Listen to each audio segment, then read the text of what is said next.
If you're thinking about standing as a councillor, you should make yourself as aware as you possibly can of the wide role and what you're going to have to actually do when you get appointed. Try to find out what it's actually like being a councillor from somebody who is already in that position. It probably will be a bit different for you. Of course it will be. It is slightly different for each of us. If you can, go and attend some council meetings, go and sit in panel meetings. Almost all of the political meetings at councils are held in public.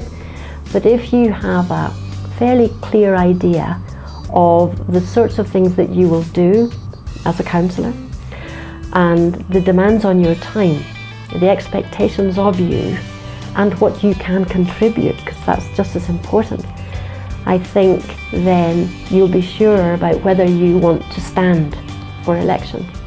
You don't necessarily know that much about the council. I mean, ask yourself now, do you know how much your council spends? Do you know all the activity it covers? Do you know what relationships it has with external organisations? Do you know what the political complexion of it is?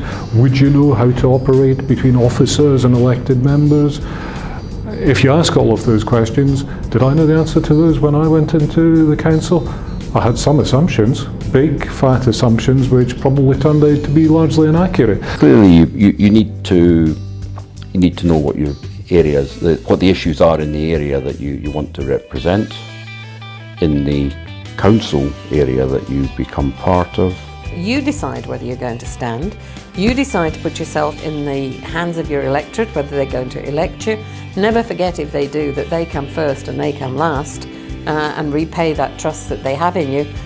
You must, first of all, be motivated, committed, hungry to change, but you have to have that feeling of doing something, helping people, enabling them. And in terms of advice for people considering being a candidate, if you're considering becoming a councillor, then you've obviously got the urge to make some changes or to do something or to contribute. And I would say don't let feelings of not being confident or being worried about not being good enough, get in the way. Most of the things on the job you can learn and develop on the job. If you care about your community and you want to make a difference, then I would say to go for it.